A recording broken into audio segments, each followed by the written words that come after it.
자, 여러분 안녕하십니까? 의용기계공학 다 함께 공부 시작하도록 하겠습니다. 자, 의용기계공학의 그 차례에서 보시면은 파트 1 생체 물성학이 이제 전체에서 이제 그러니까 의용기계공학은 총 20문제 나오고요. 파트 1에서 생체 물성학이 6문제 나옵니다. 그리고 제1장 생체의 물성과 전자기적 특성 있죠. 거기서 3문제가 나온다고 생각하시면 되고요. 제2장 생체 열 기계적 특성 여기서 3문제가 나옵니다. 그리고 이제 파트 2 생체 재료학에서 7문제가 나온다. 이렇게 보시면 돼요. 7문제. 제1장 생체 재료 일반에서 2문제. 제2장 의용 재료에서 3문제가 나옵니다. 제3장 생체 적합성에서 2문제가 나옵니다. 그 다음에 파트 3 생체 역학에서 전체 총 6문제가 나오고 제1장 생체 역학 일반에서 3문제, 제2장 생체 역학 응용에서 3문제, 그리고 파트 4 의용 기계공학에서 1문제가 나옵니다. 일반적으로. 자, 그럼 본격적으로 이제 진도를 나가도록 하겠습니다. 자, 그럼 이제 3페이지에서 그 제1절 생체 물성과 정기적 특성이 나오죠. 여기서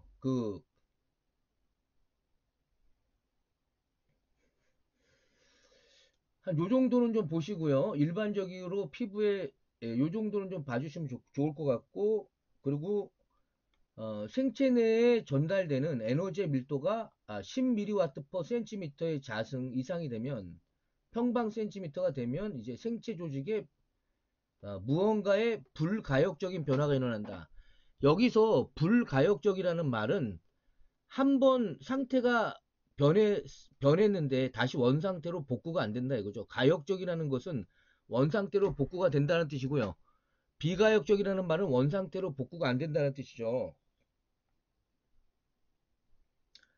그 다음에 요게 상당히 중요한데 이제 인체의 특성이 생체 물성은 세포의 종류 또는 조직의 다양하고 불균형한 구조, 이방성, 비선형성, 주파수 우정성, 온도 의존성, 경시변화. 경시변화라는 말은 시간에 따라서 변화한다 이런 말입니다. 그러니까 같은 사람일지라도 혈압이 아침, 점심, 저녁 다 틀리거든요. 이런 것들을 이제 우리가 경시변화라고 한다. 이렇게 보시면 되고요. 자, 그래서 생체 물성에서 여기서부터 여기까지 이 특성은요. 뭐 주관식으로도 고르는 문제로 나오고 객관식은 뭐 워낙 많이 나왔고요. 요건 꼭 알고 계시는 게 좋을 것 같습니다. 그리고 지금 이론 설명이 아니고요. 전체적으로 이제 시험 준비를 좀 하시라고 하는 시간이니까 가급적이면 이제 결론만 말씀드린다. 이렇게 생각하시면 더 편할 것 같아요. 자, 그 다음에 그래서 이론 설명을 가급적이면 안 할 겁니다. 그 다음에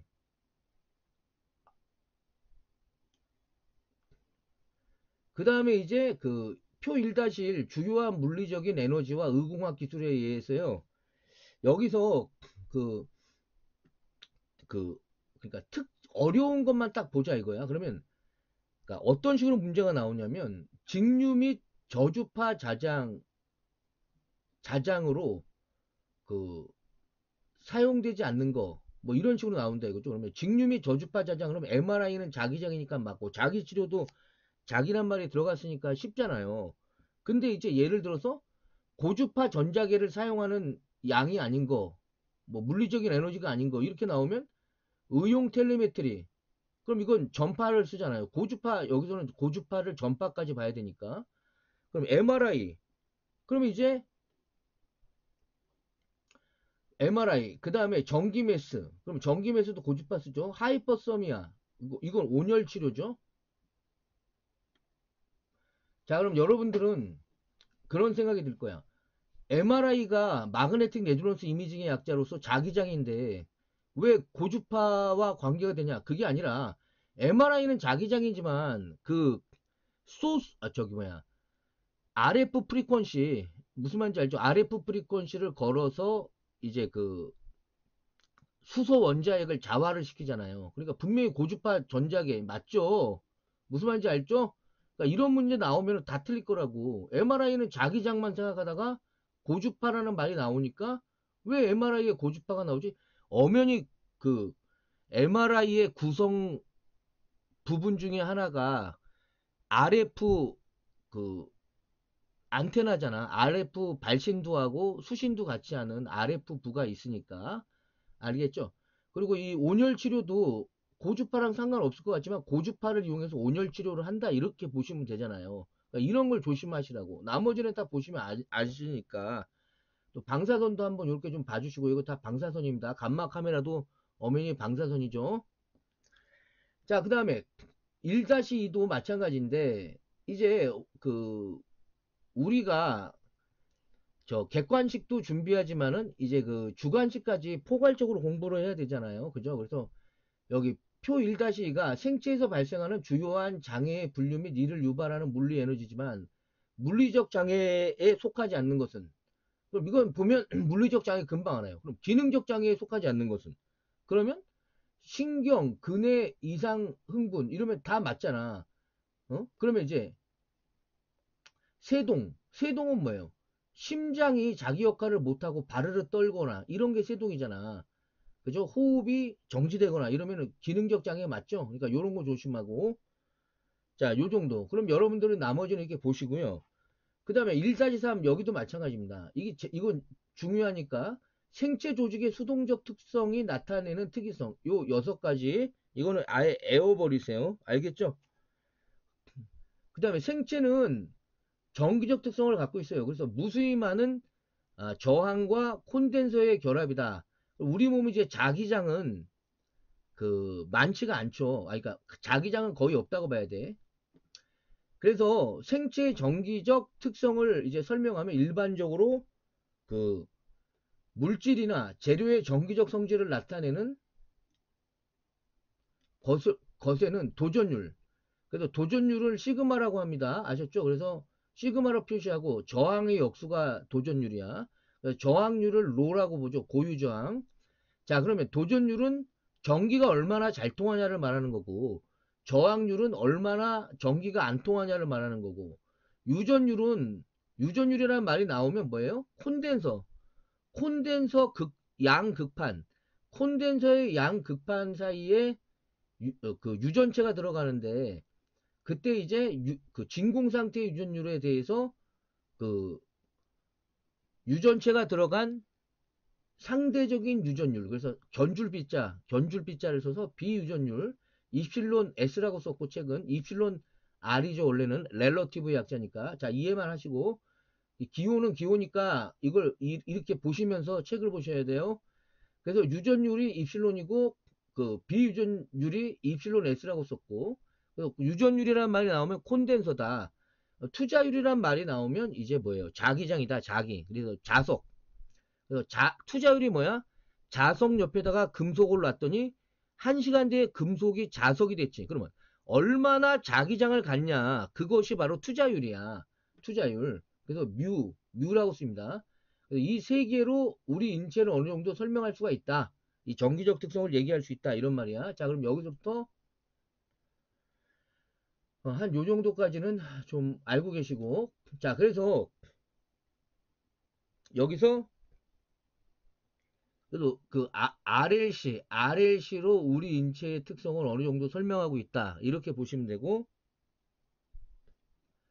자, 그 다음에 유전 완화 주파수. 그럼 유전 완화 주파수니까 뭐예요? FC는 캐패시터지? 그러니까 뭐야? C니까 유전율 요거 말하는 거거든. 알겠죠? 그러니까 인체 완화 주파수. 그래서 FC는 시그마가 뭐라고 그랬어요? 시그마가 이제 도전율, 전기가 얼마나 잘 통하냐고. 입실론은 유전율이잖아. 알겠죠? 입실론 유전율. 그래서 유전 완화 주파수는 그 전기가 얼마나 잘 통하냐 이 시그마에는 비례하고 유전율에는 반비례한다. 이렇게 보시면 돼요. 알겠죠? 그래서 그, 그 인가되는 전자장의 주파수 F와의 관계에서 요 주파수가 그 유전 완화 주파수보다 대단히 작으면 전기가 잘 통한다. 이런 뜻이죠. 그, 그 다음에 저기 유전 완화 주파수가 그, 그러니까 그 전자장의 주파수에 대해서 그 유전 완화 주파수가 대단히 작으면 이제는 유전성이 지배가 된다. 그래서 콘덴서적인 특성이 있고 얘는 저항의 역수 개념 요런 특성이 있다. 이런 말입니다. 그래서 이건 뒤에 이제 또 그래프가 나오니까 그래서 요 정도 요 공식을 조금 외우시고 일단은 이해를 돕기 위해서 외우라고 한 겁니다. 그게 낫습니다. 차라리 지금 기사시험 준비고 많은 이론적인 설명을 드릴 수가 없어서 자 그래서 이런 식으로 우리 몸에 대해서 그 무수히 많은 이제 저항과 콘덴서 이러한 그 저항과 콘덴서의 직병렬 구조가 우리 몸으로 설명될 수 있다. 이런 말을 하고 있는 거죠. 자, 그래서 이렇게 쭉 가다가 이제 도전율, 비유전율 이 말이 나왔죠. 그리고 투자율은 안 나오지. 왜냐면 투자율이란 말은 우리 몸에는 자기장은 없다고 봐야 돼. 거의 없어요. 그래서 이 저항과 콘덴서로만 주로 설명을 하고 있는 거죠. 자, 그러면 표 1-6에서 요거는 딱 봐봐. 그럼 뭐야? 전기가 제일 안 통하는 건 뭐예요? 어? 그러니까 전기가 제일 안 통하는 것은 도전율이 여러분 그 전기가 제일 안 통한다는 말은 그 저항이 제일 높은 거고 그 다음에 도전율은 제일 작은 거죠. 그래도 지방이 도전율이 제일 작잖아. 이해가요? 그래서 지방이 그러니까 시험 문제 어떻게 나오냐면 골격, 지방, 간장, 혈액 이런 데서 지방이 그러니까 도전율이 제일 작은 것은 그럼 지방을 선택하면 되고 예를 들어서 또 저항률이 가장 높은 것은 이렇게 나와도 지방이죠. 알겠죠? 도전율의 역수가 저항률이니까 알겠죠? 자 그렇게 공부를 하시면 되고요. 그 다음에 우리 인체는 그 자, 표로 그냥 설명하겠습니다. 여기는 여러분들이 읽고 제가 표로 설명할게요. 우리 인체는 이렇게 그 수십 헤르츠에서 알파 분산이 생기고 이제 그 여기는 메가헤르츠잖아. 메가헤르츠에서 베타 분산. 그 다음에 여기 20기가헤르츠 정도, 여기 기가헤르츠 정도 되는 부분에서 감마 분산이 일어난다. 이런 말이에요. 자, 그러면 이런 특성을 우리 인체가 갖고 있어. 그래서 이게 도전율과 비유전율의 주파수 의존성인데, 우리 인체가 이런 그 위에서 설명한 대로 이러한 특성을 갖고 있단 말이야. 알겠죠? 최근 이제 18GHz로 나와 있네. 자, 하여튼 요걸 참고해서 보시면 돼. 여기 있구나. 20GHz. 자, 이렇게 이해를 하시면 되는데, 여기서 중요한 건 뭐냐? 자, 제 말 잘 들어보세요. 자, 주파수가 높을수록, 여기, 그, 필기를 좀 해야 되겠는데. 자, 그럼, 여기, 이걸 보니까 어때? 주파수 F가 높을수록, 자, 주파수 F가 높을수록 어떻게 돼? 이게 시그마가 이제 뭐예요? 이게 도전율이잖아, 도전율. 그러니까 도전율이 높아지지? 주파수가 높을수록 시그마가 높아져. 도전율이 높아져. 알겠죠? 주파수가 높을수록 도전율이 높아진다. 즉, 주파수가 높을수록 전기가 잘 통하는구나. 아까 그 공식이랑 연결해서 보세요. 그 다음에, 그럼 이번에는 주파수가 낮을수록, 주파수가 낮을수록,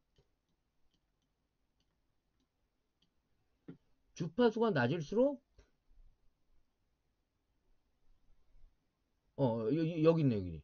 유전율은 어때? 유전율은 높아지죠? 주파수가 낮을수록 입실론이 유전율이니까, 그러니까 상대 유전율, 비유전율이니까 얘가. 여기 써있잖아. 비유전율. 그러니까 비유전율은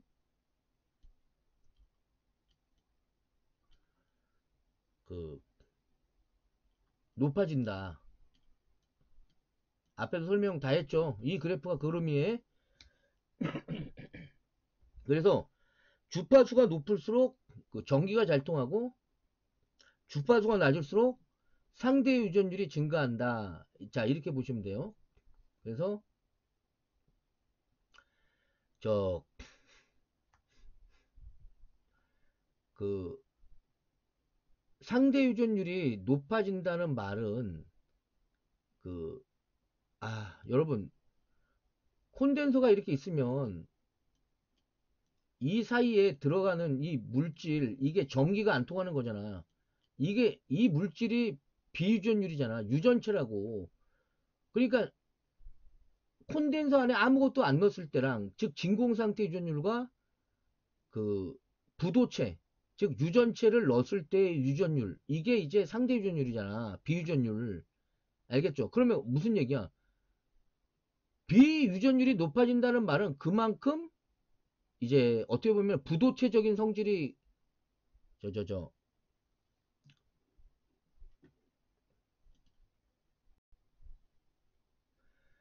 그, 그, 비유전율이 증가한다. 이렇게 그냥 알고 계시면 될 것 같아요. 자, 여러분.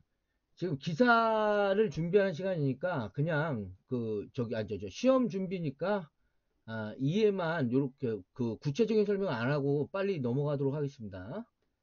자, 그러면 그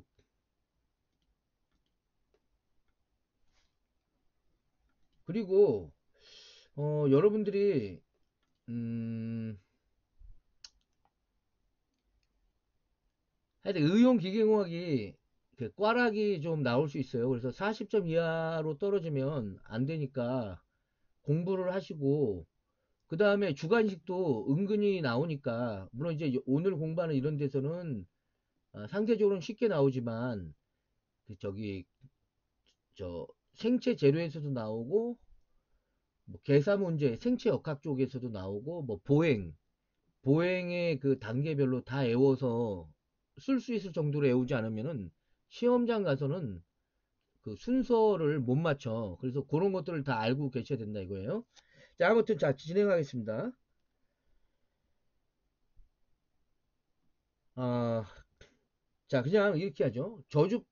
저주파 대역에서 생체 조직은 도전체로 다룰 수 있다. 이게 저주파 치료기를 만든 원리죠. 그 다음에 여기서부터 이 정도 좀 읽어주시고 자 그럼 이 표가 주장하는 게 뭐야? 저항률. 그러면 이제 시험 문제를 보면 이렇게 쫙 펼쳐놓고 심지어는 주관식도 나와 이건 뭐 그 저항률이 제일 높은 것은 이렇게 나와. 그러니까 이런 그래프는 안 나오고 요 단어만 나온다고. 요 단어만. 이 단어만 딱 나오고 저항률이 제일 높은 곳은 그럼 이거 어느 정도 외우고 있어야죠. 근데 지방은 기억을 해야지 확실히. 그러면 지방은 저항률은 제일 높고 도전율은 제일 낮고 혈액은 도전율이 제일 높고 그 그러니까 저기 저항률은 제일 낮고 자 이렇게 알았죠? 그렇지만 이제 또 여러 개 또 다른 게 들어갈 수도 있겠지. 그렇지만 하여튼 요건 기본적으로 알고 계시면 돼요. 그래서 이쪽으로 갈수록 전기가 제일 안 통한다 이 말이잖아. 전기가 제일 안 통하고 이쪽으로 갈수록 전기가 잘 통한다. 이걸 의미하는 거니까. 자, 그 다음에 여기 저 제품이라는 거 만졌을 때 찌릿찌릿한 정도의 전류가 느껴지면 최소 감지 전류고요. 그리고 고전압이 걸려 있는데 만져가지고 손을 뗄 수 없게 된다. 이때는 이탈 전류. 그래서 뭐 저기 레고 커런트 뭐 이런 식으로 말하죠. 그 다음에 그러니까 자 그냥 설명은 됐어요. 하여튼 이탈 전류 여기 설명이 다 돼 있으니까. 그 다음에 매크로 쇼크 이거는 뭐 너무 주관식으로도 나오고 너무 많이 시험 문제 나와서 알고 계셔야 합니다. 왜냐면 이게 시험 문제가 문제은행에서 뭐 기계공학만 2000 문제가 있다. 그럼 거기서 상중하로 나눠서 나오기 때문에 하여튼 요거는 또 얼마든지 나와. 그래서 매크로 쇼크는 작다란 뜻이지만 아무리 작은 전류일지라도 그 매크로는 큰 개념이고 마이크로는 작은 개념이잖아. 그래서 매크로 쇼크랑 마이크로 쇼크가 있어요. 그래서 매크로 쇼크는 전류가 피부를 통해서 체내에 흘러 들어가서 다시 체외로 나오는 것을 말하지만 결국에는 뭐야? 심장을 거쳐서 나왔기 때문에 아무리 피부를 통해서 들어가는 전류도 전류라고 할지라도 심장을 가격했을 때는 심장마비가 와서 죽는다. 이게 이제 매크로 쇼크고, 마이크로 쇼크는 애당초에 미세한 전류일지라도 그 심장을 바로 가격했을 때는 심장마비가 온다. 이게 이제 마이크로 쇼크야. 뒤에 또 나오니까 한 번 더 설명드리겠습니다. 자, 그러면 다음 페이지 여기 이제 마이크로 쇼크. 자, 그러면 피부를 통하지 않고 전류가 직접 체내를 통해서 심장을 직격했을 경우에 1mA 정도의 이 작은 전류만 흘러도 심실세동에 이르러서 사망에 이르게 된다. 이런 전기 쇼크를 마이크로 쇼크라고 합니다. 자, 그럼 매크로 쇼크는 뭐라고요?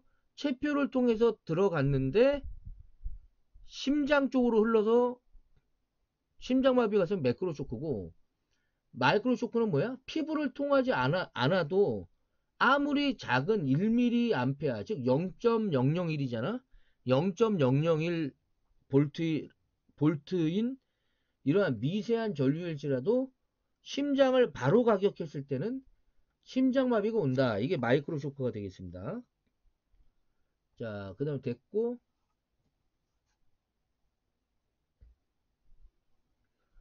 자, 이런 표는 그냥 한번 보시고요, 여러분들이.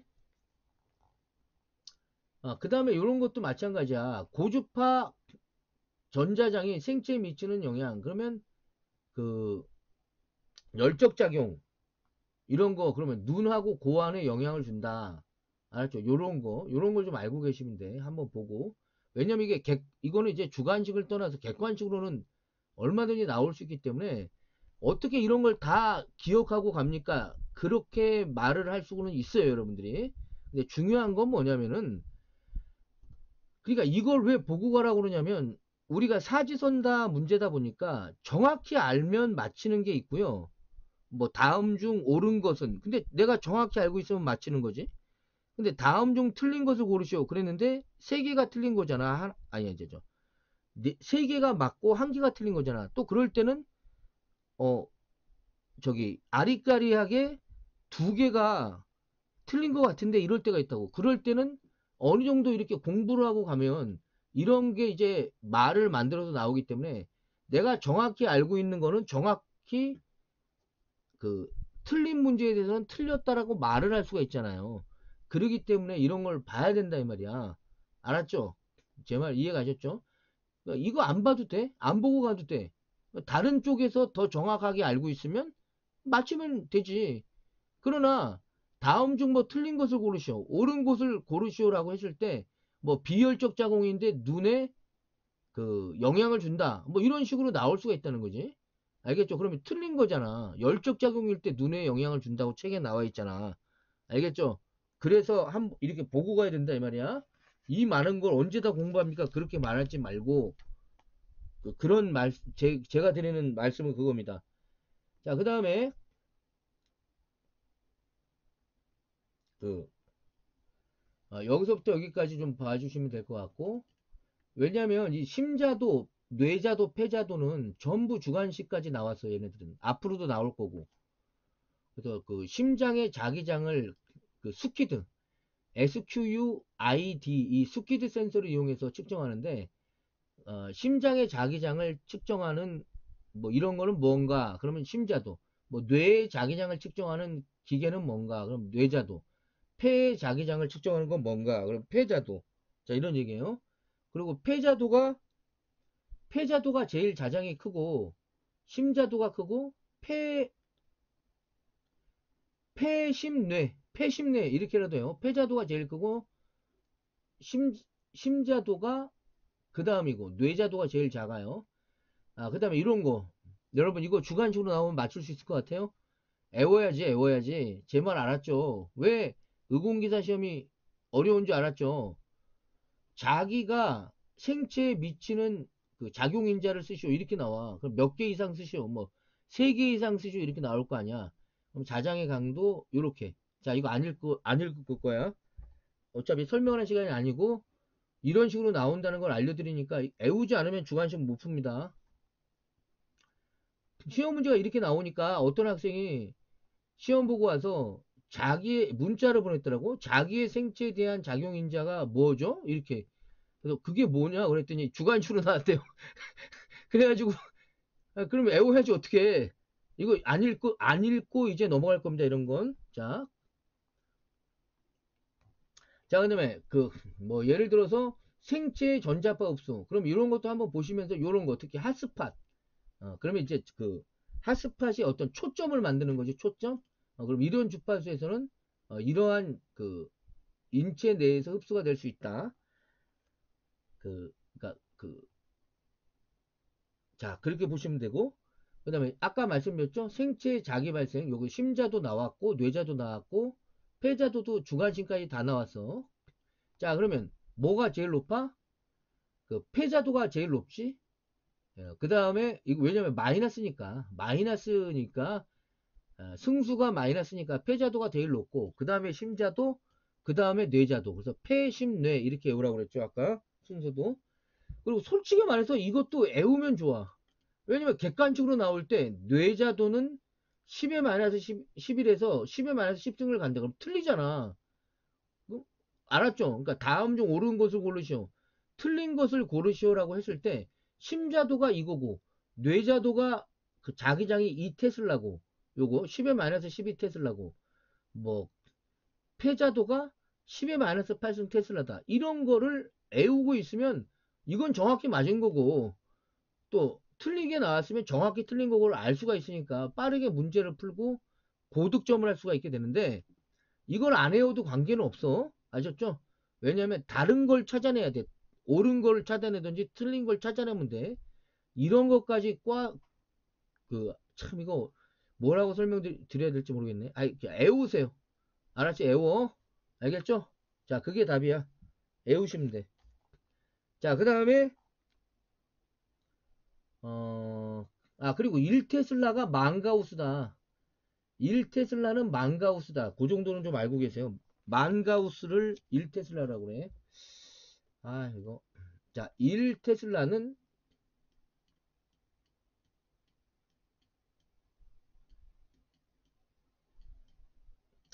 만가우스야. 알았죠? 만가우스. 알았죠? GAUSS. 자, 좀 외워주세요. 됐죠?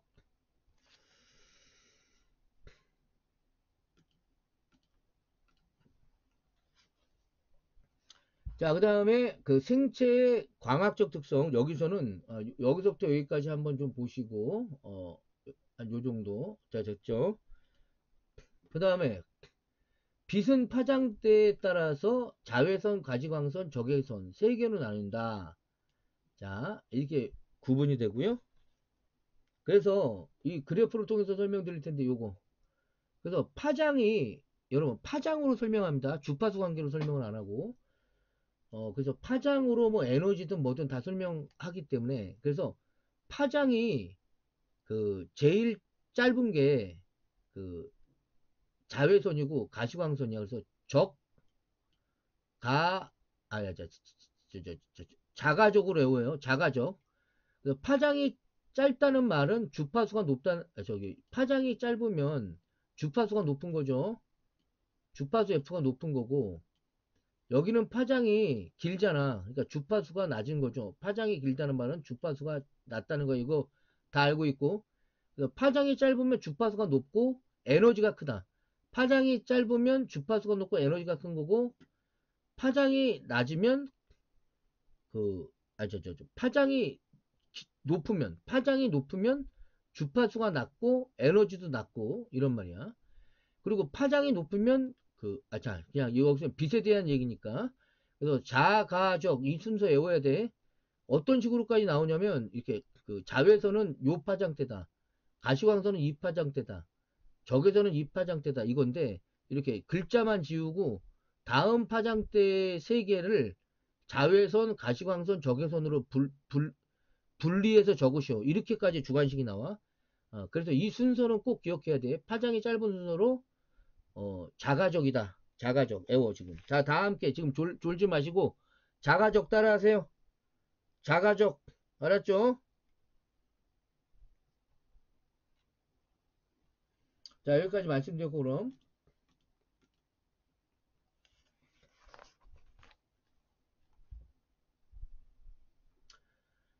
그리고 우리 인체는 이, 원적외선을 잘 흡수하지. 그러면 그, 그러면 자가적이잖아. 자가적. 그죠? 그러면 위에 가서 다시 설명드릴게. 그러면 자가적이잖아. 그러면 적외선이니까 어때요? 주파수가 낮으니까 물질 표면으로 들어가지. 얘는 파장이 짧으니까 주파수가 높지. 그래서 표피 효과, 스킨 이펙트가 발생되잖아. 표피 효과. 그래서 사람 몸속으로 안 들어가. 얘는 사람 피부를 타고 그라운드로 빠져버리고, 요 파장이, 그러니까 주파수가 높을수록 저주파니까, 왜 이래 자꾸. 주파수가 낮을수록, 여긴 주파수가 낮을수록 저주파니까 물질이나 사람 몸속으로 들어가죠. 알겠죠? 그러니까 여기가 적외선이잖아. 적외선도 근적외선, 중적외선, 원적외선이잖아. 머니까 가장 멀다고. 그래서 근적외선, 중적외선, 원적외선이니까 원적외선은 그만큼 사람 피부로 들어가겠죠. 알겠죠? 그래서 생체 조직은 대부분을 구성하는 물은 우리 생체 조직이 대부분 물이니까 원적외선을 그래서 잘 흡수하는 거야.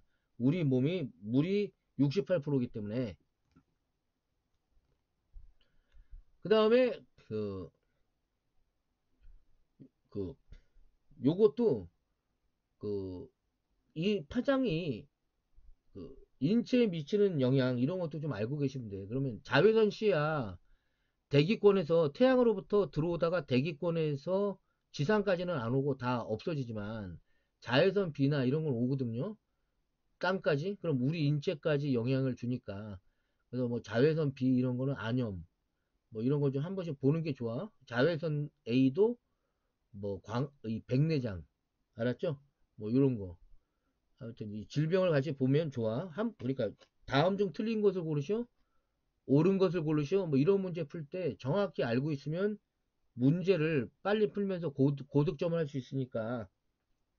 자, 그래서 말씀드립니다. 여러분, 만약에 그 1차 시험을 60점 맞아서 합격했으면 2차 시험은 떨어진 거로 봐야 돼. 아니, 어떻게 1차 시험을 60점 맞고 합격했다고 그 2년 안에 부지런히 공부해야 돼.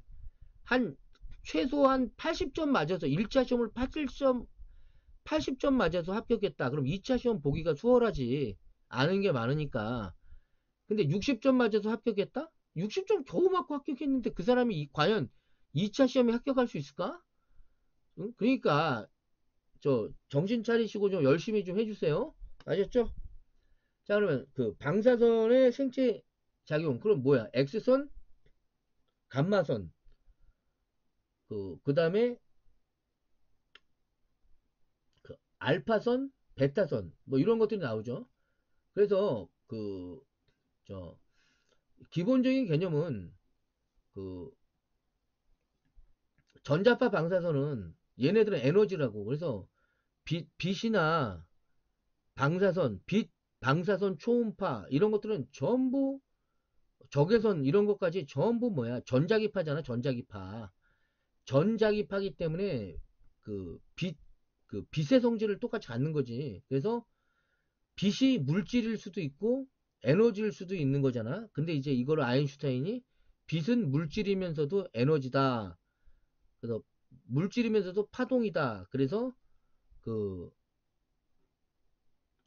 상대성 이론을 주장하게 되는 거고. 그래서 전자파 방사선이라는 말은 얘는 이제 파동성을 의미하는 거야. 파동성이니까 얘는 에너지다 이 말이잖아.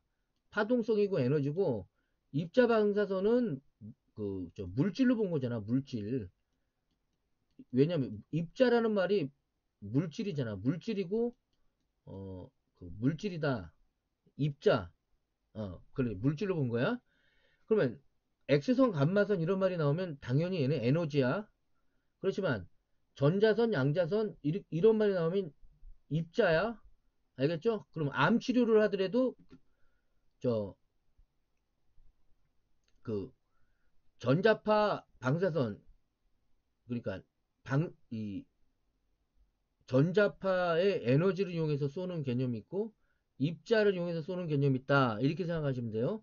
입자를 이용해서 암 치료를 한다는 말은 입자가 원자니까 그런 알갱이를 던져가지고 그 암세포를 죽이겠다. 그런 개념으로 생각해야 된다고. 얘는 파동성을 의미하고 에너지 개념, 얘는 그 물질로 본 거다. 이 말이에요. 이 말이에요.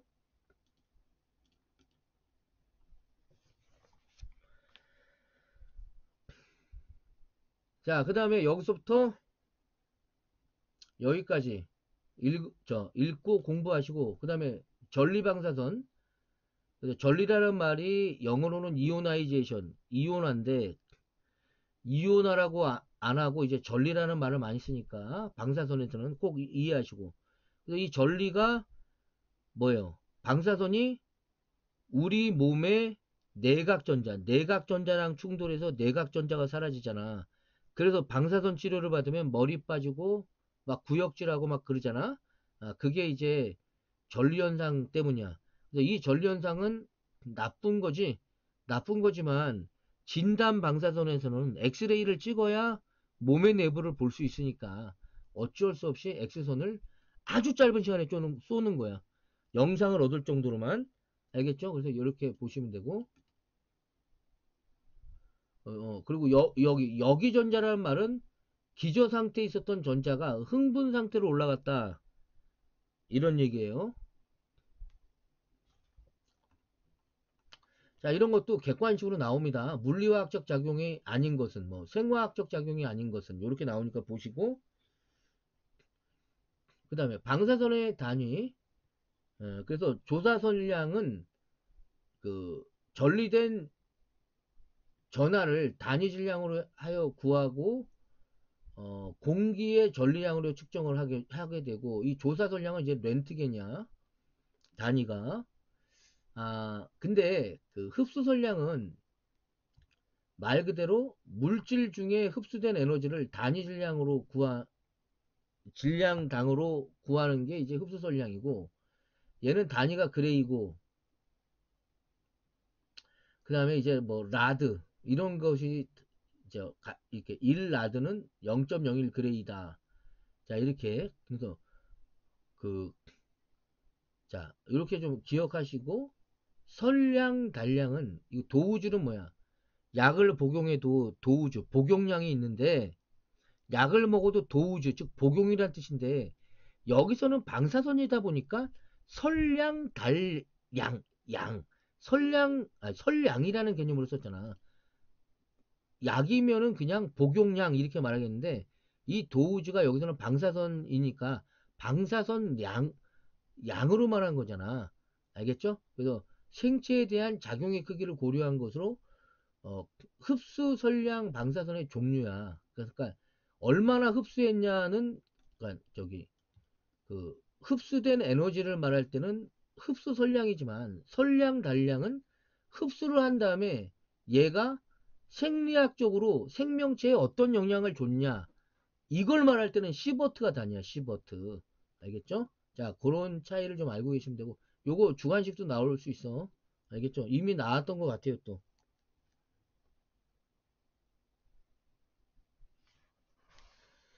자, 그러면 여기까지 일단 말씀드리고, 이제, 다음으로 넘어가기 위해서 여기서 한번 끊도록 하겠습니다. 자, 수고하셨습니다.